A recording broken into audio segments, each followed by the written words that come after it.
खुला हुआ है।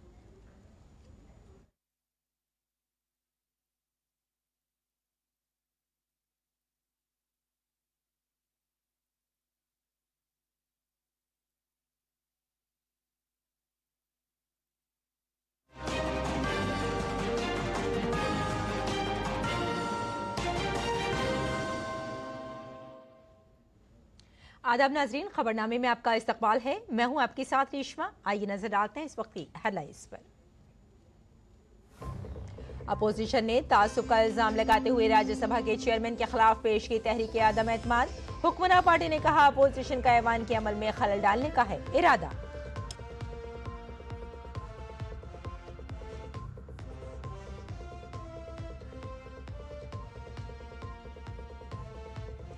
बांग्लादेश में हिंदुओं पर मजालिम के खिलाफ दिल्ली में कई मकामात पर मुजाहरे। यूरोस हुकूमत से मुल्जिमान के खिलाफ सख्त कार्रवाई का मुतालबा।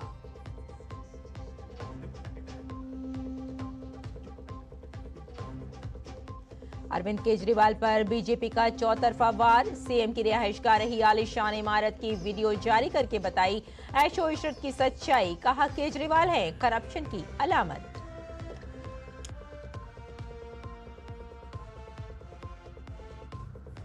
सुप्रीम कोर्ट ने इलाहाबाद हाई कोर्ट के जज जस्टिस शेखर यादव के मुतनाज़ बयान का खुद लिया नोटिस। वीएचपी प्रोग्राम में काबिल एतराज तकरीर पर हाई कोर्ट से मांगी तफसीलात।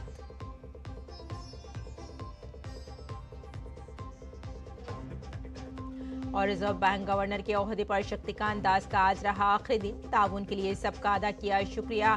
कहा हमेशा की मुल्क की माशी मफादात के लिए काम करने की कोशिश।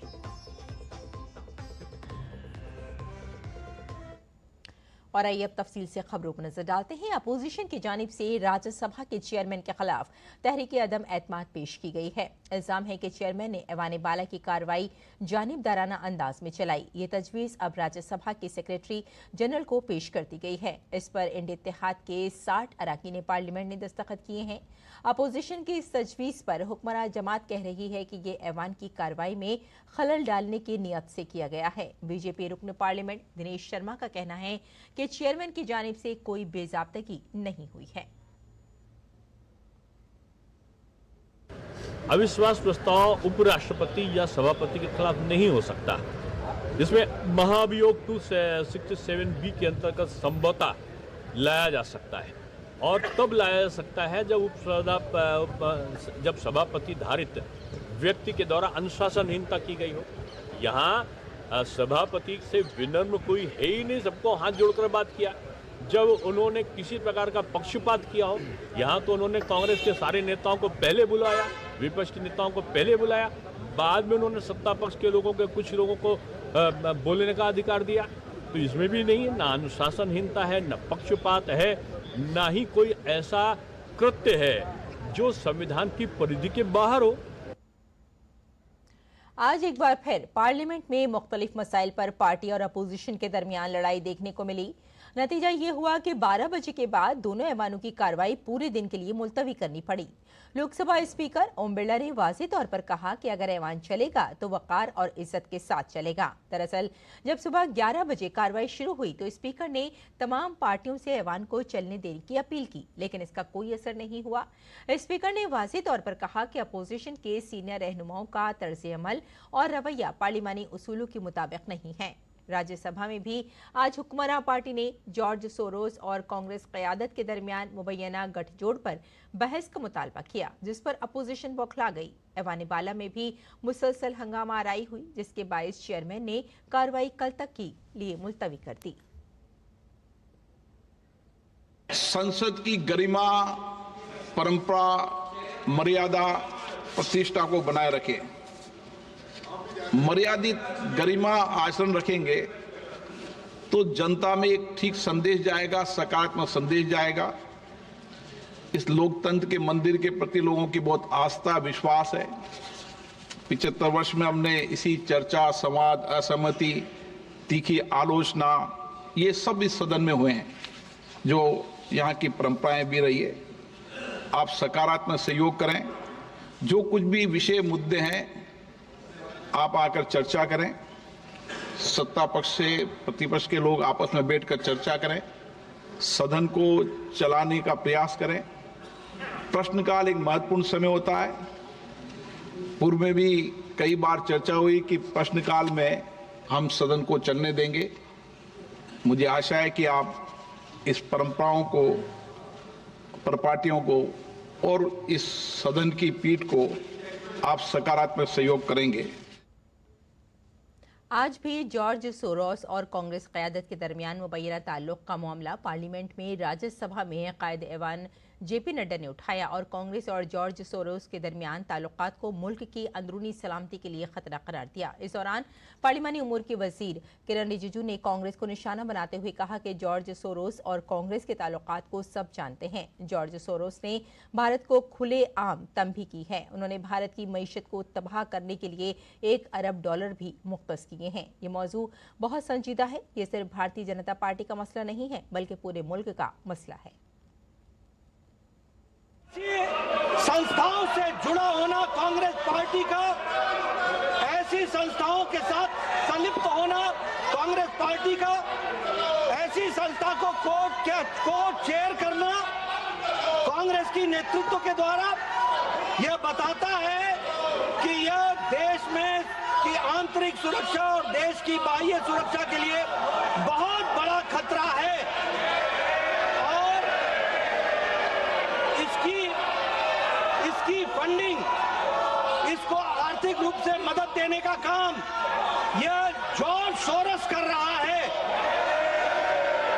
मैं जानना चाहता हूं कांग्रेस पार्टी का और जॉर्ज सोरोस का क्या रिश्ता है। देखिए, जॉर्ज सोरोस का संबंध कांग्रेस के नेतृत्व से जो भी है वो भारतीय जनता पार्टी का ही मामला नहीं है, ये मामला का है। और कांग्रेस पार्टी के नेतृत्व और जॉर्ज सोरोस का संबंध सबको मालूम है।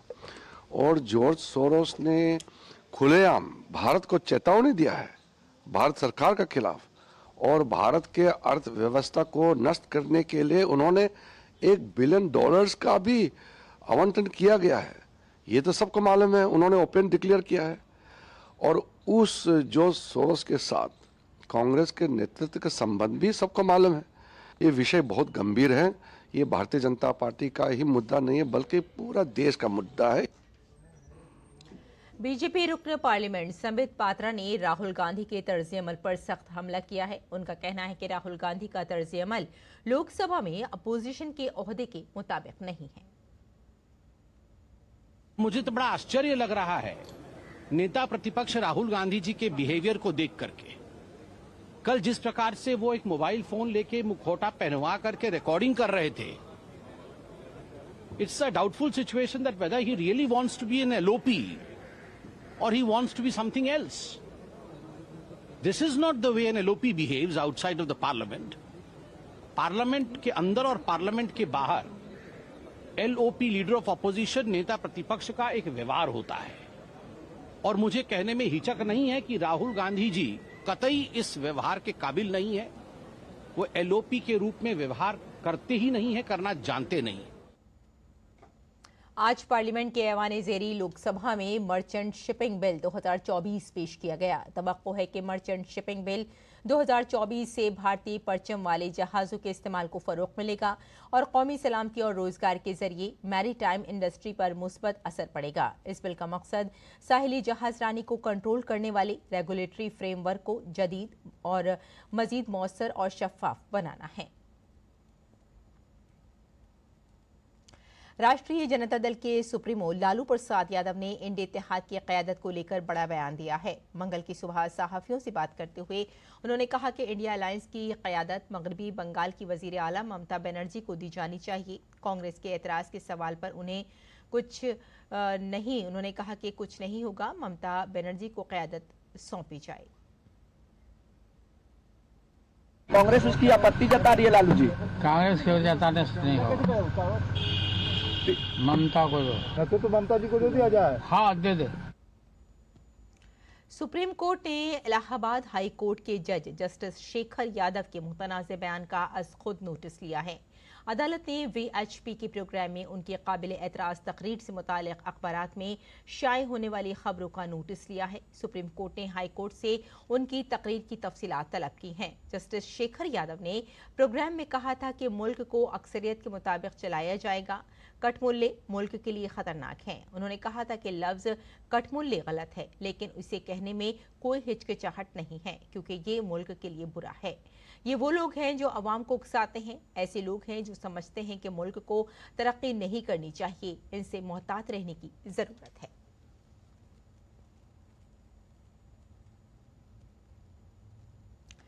और आगे बढ़ते हैं, अगली खबर पे नज़र डाल लेते हैं। दिल्ली असेंबली इंतखाबात की तारीखों का ऐलान नहीं हुआ है, लेकिन सियासी जमातों के दरमियान बयानबाजी और सियासी दर्जा हरारत अब बहुत ज़्यादा बढ़ गया है। आज ये गर्मी उस वक्त और बढ़ गई जब दिल्ली बीजेपी के सदर वीरेंद्र सचदेवा ने केजरीवाल की रिहाइशगाह का वीडियो जारी किया जब वो वजीर आला थे। आप भी इस पर तायुश रिहाइशगाह का नज़ारा देख सकते हैं। अब ये वीडियो वायरल हो गई है। वीरेंद्र सचदेवा साफ कह रहे हैं कि केजरीवाल करप्शन की अलामत है।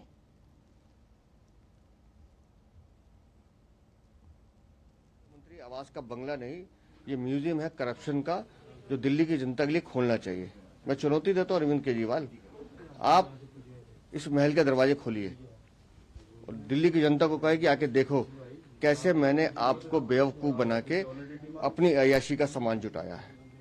कौन मुख्यमंत्री ऐसा करता है जी कि मैं बंगला नहीं लूंगा, मैं गाड़ी नहीं लूंगा, मैं बच्चों के सर पे हाथ रख के कसम खा रहा हूं, और इस तरह की अय्याशी, ये जो जाकूजी बात बता रहे हैं, ये तो 5 स्टार होटल में भी नहीं होता। तो अरविंद केजरीवाल ने शराब की काली कमाई, जल बोर्ड का घोटाला, या ये घोटालों की सरकार, पूरी आम आदमी पार्टी ने दिल्ली को शर्मसार करने का काम किया। बीजेपी के तर्जुमान शहजाद पूनावाला ने शीश महल की लग्जरी पर सवाल उठाए हैं। शीश महल मानसिकता वाले सुल्तान केजरीवाल का शाही स्नान का वीडियो है।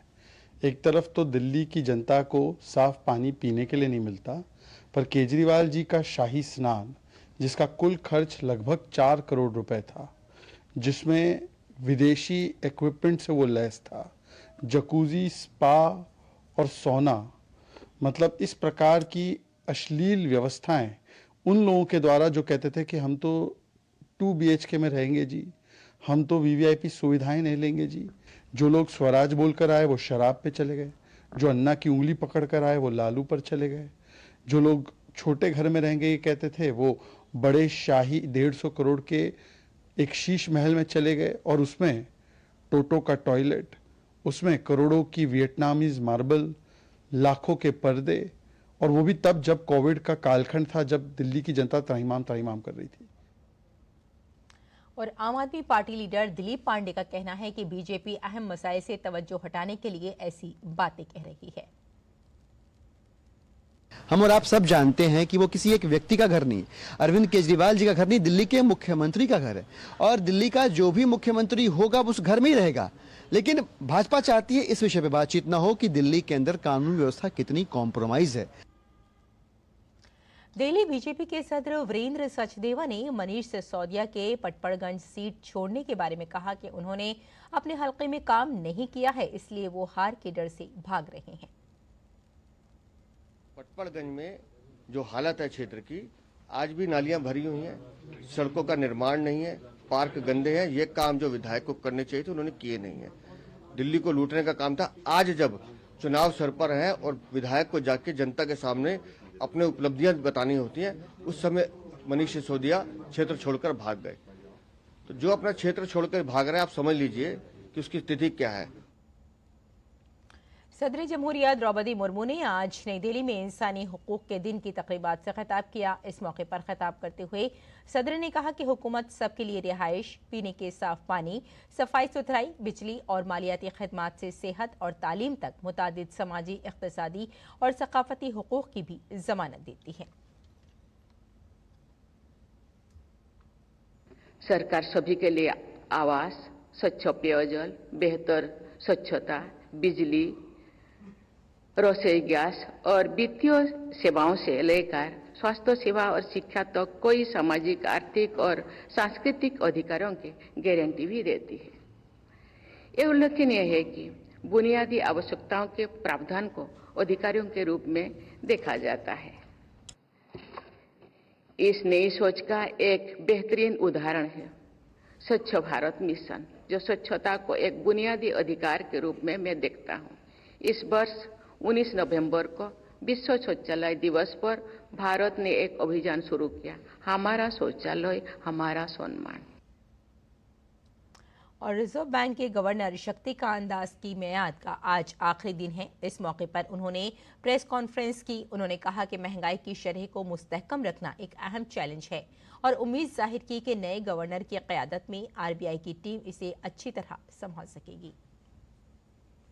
Restoring the inflation growth balance is the most important task ahead of the Reserve Bank, and I am sure the team RBI under the leadership of the new governor will take it forward. Cybersecurity and its associated risks and threats, I think that is a big challenge for every authority, not only in India but all over the world, and particularly for a central bank. In the last 6 years and even earlier also, we have given a lot of attention to this issue of cyber security and dealing with cyber challenge, the cyber threats and challenges. That is a continuing task because the challenges are continuing, new challenges are emanating, and that will be a continuing challenge for every central bank in the world, including the Reserve Bank of India. मरकजी वजीर तालीम धर्मेंद्र प्रधान 11 दिसंबर को smart India hackathon के 7वें addition का virtually तौर पर इफ्तिताह करेंगे। मरकजी वजीर तालीम धर्मेंद्र प्रधान वर्चुअल मीडियम के जरिए इस प्रोग्राम का इफ्तिताह करेंगे। पिछले एडिशनों की तरह तलबा 17 में से किसी भी उन्वान पर इख्तराई जुमरे में अपने ख्यालात पेश करेंगे। स्मार्ट इंडिया हैकाथॉन के 7वें संस्करण की शुरुआत बुधवार से देश भर के 51 सेंटर यानी 51 केंद्रों पर होने जा रही है। यह पहली बार है जब 240% बढ़ोतरी दर्ज की गई है आंतरिक हैकाथॉन्स में, जो कि इंस्टीट्यूट लेवल पर कराई जाती है। स्मार्ट इंडिया हैकाथॉन एक मुल्क गिर पहल है जिसका मकसद तलबा को अपनी रोजमर्रा की जिंदगी में दरपेश चंद अहम मसाइल को हल करने के लिए एक प्लेटफॉर्म फराहम करके मौज़ूआत की जिद्दत और मसाइल को हल करने की जहानत के अमल को फरोग देना है। वज़ीर-ए-आज़म नरेंद्र मोदी बुध को स्मार्ट इंडिया हैकाथॉन 2024 के अजीमुल शान फिनाले में नौजवान इख्तराकारों के साथ बातचीत करेंगे। ग्रैंड फिनाले में 1300 से ज़ायद तलबा की टीमें हिस्सा लेंगी। इस मौके पर वज़ीर-ए-आज़म मौजूद इज्तिमा से खिताब भी करेंगे। तो ये काफ़ी अच्छा प्लेटफॉर्म है आइडिया जनरेशन के लिए कि अलग अलग युवा अपने संग बना के जब इस प्रतियोगिता में भाग लेते हैं तो वो अपनी आइडियाज़ इसमें रखते हैं, और वो सिर्फ आइडियाज़ रख नहीं रहे तो उस आइडिया को आप रियलिटी में कैसे कन्वर्ट करोगे उसके अलग अलग पैतरे आजमाने का कोशिश करते हैं। स्मार्ट इंडिया हैकाथॉन 2024 ये मेरे लिए एक बहुत अच्छी बात है और ये मेरे लिए एक बहुत गर्व का एक्सपीरियंस है। ये एक्सपीरियंस से मुझे अलग अलग प्रॉब्लम्स को देखने की अपॉर्चुनिटी मिली और एक प्रॉब्लम को अलग अलग नजरियों से देखने का स्किल मैंने इससे सीखा। इंस्टीट्यूट की सतह पर स्मार्ट इंडिया हैकाथॉन 2024 में 86,000 से ज्यादा टीमों ने हिस्सा लिया है। इन इदारों की तरफ से कौमी सतह के मरहले के लिए तकरीबन 49,000 तलबा की टीमों की शमूलियत रही है, जिसमें 6 तलबा और 2 सरपरस्त शामिल हैं। स्मार्ट इंडिया हैकाथॉन 2024 के लिए 54 वजारतों, महकमों, रियासती हुकूमतों, PSU और सनतों के जरिए 250 से ज्यादा मसाइल पर आइडियाज पेश किए गए हैं। स्मार्ट इंडिया हैकाथॉन 2024 ये एजुकेशन मिनिस्ट्री और AICTE इनका काफ़ी अच्छा इनिशिएटिव है। युवा पीढ़ी के लिए काफ़ी उत्तेजन पूर्वक है और उसकी वजह से उनकी जो क्रिएटिविटी हम बात कर सकते हैं, उनके जो इनोवेटिव थॉट प्रोसेस जो होती है, प्रॉब्लम सॉल्विंग के लिए उनके पास जो एक एपेटाइट है और उनके पास सोच है, वो सब सोच हम लोग काफ़ी अच्छे उद्देश्य के लिए काम आ सकता है। स्मार्ट इंडिया हैकाथॉन ने भारत के इख्तराई मंजरनामे पर गहरा असर डाला है, जिससे तलबा और पेशेवर अफराद को हकीकी दुनिया के चैलेंजों को हल करने के लिए कैसे ये हैकाथॉन जो कैंडिडेट्स हैं उनकी मेंटल एबिलिटी को स्ट्रॉन्ग और इनोवेटिव बनाता है। अपने सहयोगी स्वप्निल के साथ मैं योगेश कुमार शीतल, दूरदर्शन समाचार, महाराष्ट्र। और उत्तर प्रदेश के फतेहपुर में नूरी मस्जिद की गैर कानूनी तामीर पर इंतजामिया का बुलडोजर चलता नजर आया। दरअसल बहराइच बांदा सड़क चौड़ी की जानी है और इसके लिए रियासती शाहराह के किनारे की गई गैर कानूनी तामीरात को महकमा तामीरात आमा की जानिब से हटाया जा रहा है। अगरचे मस्जिद कमेटी को अगस्त के महीने में नोटिस दिया गया था, लेकिन जब कमेटी की जानिब से गैर कानूनी तामीरात को हटाया नहीं गया तो इंतजामिया ने कार्रवाई की। इस मौके पर ASP, SDM, RAF, PAC कई थानों की फोर्स मौजूद थी। नूरी मस्जिद के गैर कानूनी हिस्से को पुरअमन तरीके से हटा दिया गया था, लेकिन इन दिनों मुल्क में ये दावा किया जा रहा है कि मस्जिद के बजाय मंदिर है। वहाँ सिर्फ एक नहीं बल्कि कई जगह ऐसी हैं जिन पर ये दावा किया जा रहा है।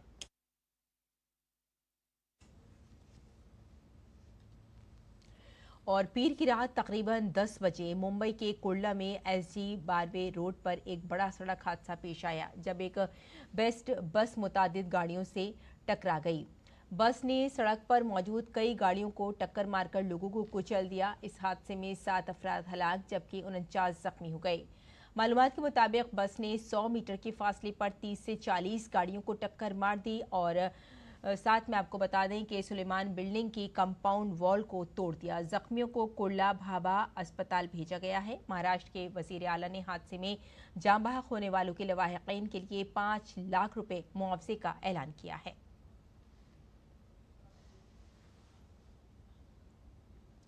बांग्लादेश में हिंदू अक़लियतों के तहफ़्फ़ुज़ के हवाले से दुनिया भर में आवाज़ें उठ रही हैं। मुल्क भर में कई मकामात पर लोग सड़कों पर निकल आए हैं।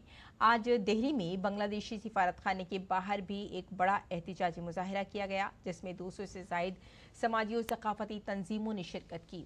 इसके अलावा दिल्ली की सिविल सोसाइटी ने भी पीर को दिल्ली के तमाम अजला में इस मामले पर मुजाहिरा किया और मुजाहिरीन ने हिंदुओं पर मजालिम और इंसानी हुकूक की खिलाफ वर्जियों के खिलाफ आवाज़ उठाते हुए तमाम डिस्ट्रिक्ट मजिस्ट्रेट्स को एक मेमोरेंडम भी पेश किया। कबल गुज़िश्ता रोज़ बांग्लादेश के दौरे के बाद सेक्रेटरी खारजा ने 2 टूक जवाब देते हुए कहा था कि हिंदुओं और दीगर अक़लियतों के तहफ़्फ़ुज़ को तरजीह दी जाए और उनके मजहबी मकामात की हिफाजत को यकीनी बनाया जाए।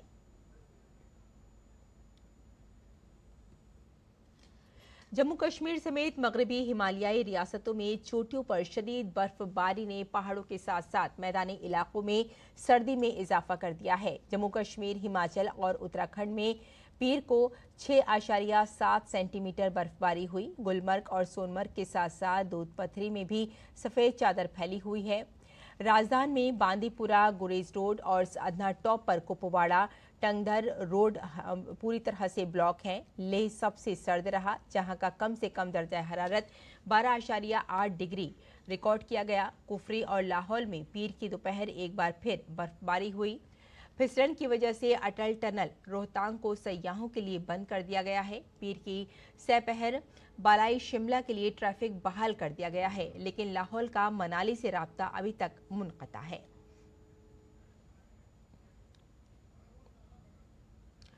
शाम में बगावत के बाद अक़वाम मुत्तहिदा ने कहा कि वो शामी अवाम का बेहतरीन मुस्तकबिल देखना चाहते हैं। अक़वाम मुत्तहिदा के सेक्रेटरी जनरल एंटोनियो गुटरेस के तर्जुमान स्टीफन दुजार्क ने एक प्रेस कॉन्फ्रेंस के दौरान कहा कि शामी अवाम को एक ऐसे मुस्तकबिल का इंतखाब करना चाहिए जो हमागीर हो और अक़लियतों के हुकूक का मुकम्मल एहतराम करे। उन्होंने कहा कि शाम की सूरत हाल बहुत तेज़ी से तब्दील हो रही है। उन्होंने उम्मीद जाहिर की कि आने वाले दिनों में सूरत हाल मज़ीद बेहतर हो जाएगी। पनाह गुज़ीरों की वापसी के बारे में पूछे जाने पर स्टीफन दुजार्क ने कहा कि जो लोग वतन वापस आना चाहते हैं उन्हें पूरे वक़ार के साथ ऐसा करने की इजाज़त दी जाएगी। इस्राईली वज़ीर आज़म बेंजामिन नेतन्याहू ने कहा कि गोलान की पहाड़ियों पर इसराइल का कब्जा हमेशा बना रहेगा। गोलान की पहाड़ियों पर तकरीबन 60 साल से शाम का कब्जा है। कल यरूशलेम में एक प्रेस कॉन्फ्रेंस के दौरान नेतन्याहू ने कहा कि अमेरिका के नौमुंतखब सदर डोनाल्ड ट्रंप की जानिब से 1981 में इसराइल के गोलान पर कब्जे को मंजूरी दी गई थी। इतवार की शाम में असद हुकूमत के खात्मे के बाद नेतन्याहू ने अपनी फौज उस इलाके भेजी और वहां पूरा कंट्रोल संभालने के लिए कहा। काबिल जिक्र है कि अक़वाम मुत्तहिदा ने इस इलाके को शाम का हिस्सा तस्लीम किया है।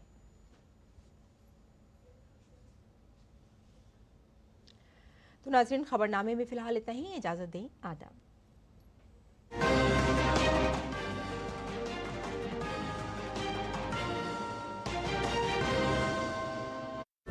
जिसे दुनिया बेकार समझती है,